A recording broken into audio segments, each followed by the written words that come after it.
नाम की बोलिए श्री प्राणनाथ प्यारे की जय। सतगुरु महाराज की जय। गुरु महाराज की जय। सब सुंदर साथ की जय। तीनों गुरुओं की जय। संत गुरुओं की जय।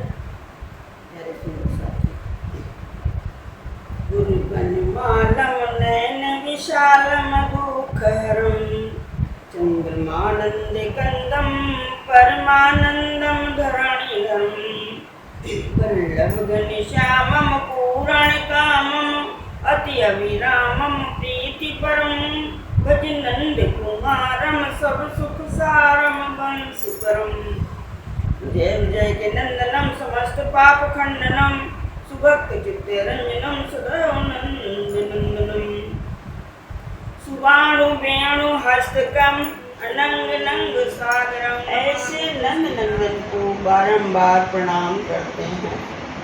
और अखंडानंद स्वामी श्री कृष्ण जी महाराज लोकवासी थे, कलेवर उनका गोलोक का था और आवेश पूर्ण ब्रह्म परमात्मा का था। इसलिए 11 वर्ष 52 दिन हम उनकी पूजा करते हैं, उनको मानते हैं पूर्ण ब्रह्म परमात्मा। प्यारे सुंदर सच्ची, ये संसार कैसे बना, क्या हुआ, इस पे गौर करने की ज़रूरत है, सुंदर साथ को भी और समाज को भी। प्यारे सुंदर साथ जी, जब ये संसार मृतलोक नहीं था तब क्या था? तब केवल और केवल पूर्ण ब्रह्म परमात्मा और ब्रह्मात्माएं परम धाम में थी। अक्षर ब्रह्म अक्षर धाम में थे। वो अपनी बाल लीला क्रीड़ावत राज्य महाराज का स्वरूप है। तो ऐसे अनेकों ब्रह्मांड बनाया करते थे और पल भर में मिटा दिया करते थे।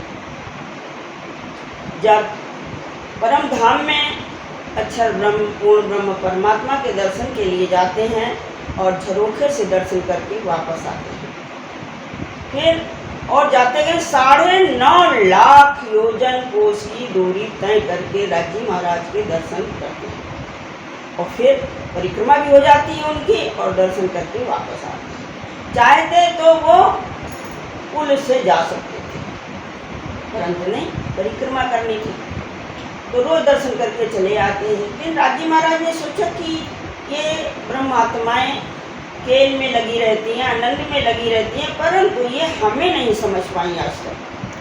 तो अपने को समझाने के लिए उन्होंने अक्षर ब्रह्म को सामने बुला लिया। ऐसा उनका मन बना दिया कि वो सामने आ गए और ब्रह्म सृष्टियों ने उनको देख लिया। और अक्षर ब्रह्म ने हम ब्रह्म आत्माओं की लीला को देखा। तो अक्षर ब्रह्म ने सोचा ये लीला मैं अपने बनाए हुए ब्रह्मांड में देखूं। उधर सखियां कहती हैं कि मैंने आज तक कोई दूसरा पुरुष देखा ही नहीं, ये परपुरुष कहाँ से आ गया। सब सखियां आपस में विचार करती हैं। तो होता है कि राज्य से पूछो तो राज्य ने बताया ये दुख में संसारों के अखंड संसार हैं जिनकी एक बार रजकण तो गिन लिए जाएं, परंतु उन ब्रह्मांडों की गणना नहीं की जा सकती। तो कहा कि वहाँ क्या है? आज दुख है, दुख ही दुख है और कुछ नहीं है। तो सखियों ने सोचा ये दुख क्या होता है राज्य महाराज? तो कहा कि कृपा करके हमें दिखाइए। तो राज्य ने कहा कि आप उसे देख रहे हैं, हमको दिखाना नहीं चाहते हैं। तो जिद कर दी। राज्य ने कहा ठीक है, अच्छा। फिर अचिंत्य शक्ति को बुलाया और अक्षर ब्रह्म को बुलाया। अचिंत्य शक्ति ने अक्षर ब्रह्म से कहा ऐसा ब्रह्मांड बनाओ जहाँ ये सखियाँ उतारी जा सकें। तो ये मृत लोक केवल और केवल ब्रह्म सृष्टियों के अवतरण के लिए बना। तो यहाँ हम ब्रह्म सृष्टियों को आना पड़ा और हम लोगों ने दुख भोगा, आज भी भोग रहे हैं दुख। पूर्ण ब्रह्म परमात्मा उन्होंने कहा था तुम हमें भूल जाओगी, अपने को भूल जाओगी, धाम को भूल जाओगी, वो सब हम भूले।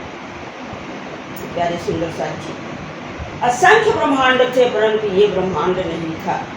ये केवल और केवल ब्रह्मात्माओं के लिए बना। तो और पूर्ण ब्रह्म परमात्मा ने अक्षर से कहा ये ब्रह्मांड लोग बनाइएगा, परंतु जब तक हम न कहें तब तक मिटाना नहीं है। तो जब ये ब्रह्मांड नहीं था, उन ब्रह्मांडों को तो छोड़ दीजिए, इस संसार में जीव सृष्टि, ईश्वरी सृष्टि और ब्रह्म सृष्टि 3 प्रकार की सृष्टियाँ हैं। इन्हीं देवी देवताओं की पूजा करती रहती हैं। इनको पूर्ण अक्षर ब्रह्म ने हमारी व्यवस्था के लिए स्थापित किया। कहते हैं कोटि प्रकार के देवी देवता हैं, करोड़ हैं। तो करोड़ एक संस्कृत में आता है, करोड़ का मतलब है प्रकार, और वैसे करोड़ का मतलब है करोड़, कोटि का मतलब है करोड़। तो ये प्रकार है, 33 प्रकार के देवता बने, कुल 33 प्रकार के, 33 करोड़ नहीं, 33 प्रकार के देवता बनाए अक्षर ब्रह्म ने, और सबको व्यवस्था दे दी। सबके हाथ में व्यवस्था सौंप दी। इनके भरण पोषण के लिए विष्णु जी, इनकी संपत्ति के लिए लक्ष्मी जी, और वर्षा ऋतु के लिए इंद्रदेव। तो इनको सबको अपनी अपनी व्यवस्था दी गई। संतति के लिए ब्रह्मा जी, ऐसे आदि अनेक प्रकार के 33 प्रकार के देवता आदि आदि करके उनको व्यवस्था दी गई। और अब हम उन्हीं को पूजने में लग गए।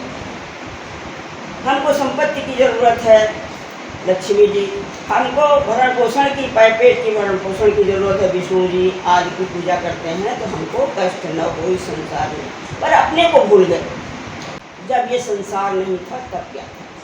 कुछ भी नहीं था इस संसार में। कुछ लोग कह देते हैं पानी था, पानी के हित जल हित पावक गगन समीरा, कुछ भी नहीं था। तो पानी कहाँ था?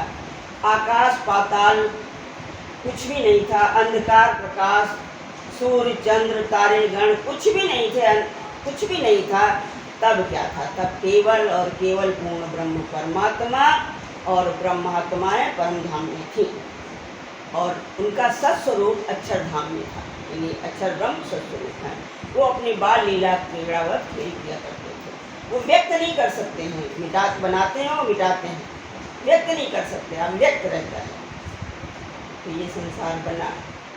जब से ये संसार बना तो सतयुग, त्रेता, द्वापर और कलयुग, ये चतुर्युगी सहस्त्र बार जब बीत गई, तब कहीं ब्रह्म सृष्टियों का इस कलयुग में 28वें कलयुग में अवतरण हुआ।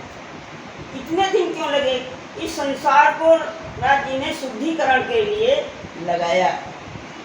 पहले पूजा पाठ कम होती थी, अब धीरे धीरे करके सब बढ़ा।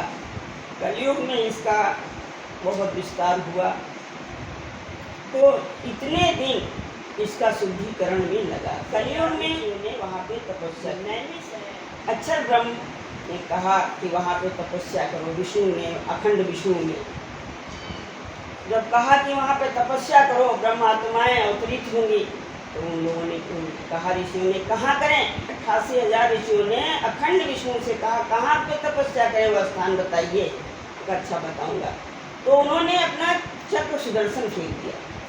तो ये जो है नैमिष है, यहाँ पे सुदर्शन चक्र गिरा, वो आज चक्र के नाम से विख्यात है। यहाँ पे 88,000 ऋषियों ने तपस्या करी। तपस्या के बाद तब कहीं और अवतरण हुआ ब्रह्म सृष्टियों का। उसके बाद में ब्रह्म मुनियों का अवतरण हुआ।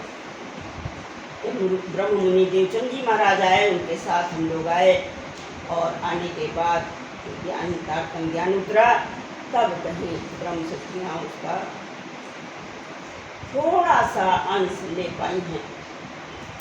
जो ब्रह्म सृष्टियाँ हैं उनको राज्य महाराज जिससे जागृत करना चाहते हैं तो तुरंत जागृत कर देते हैं, अन्यथा इस संसार में बहुत भ्रम है, इस भ्रम में पड़ी रहती हैं। देवी देवता ये वो पूजा किया करती हैं, और ये सुमंगला शक्ति से ये संसार की उत्पत्ति हुई है। सुमंगला शक्ति ही सब कुछ है इस प्रकृति के लिए।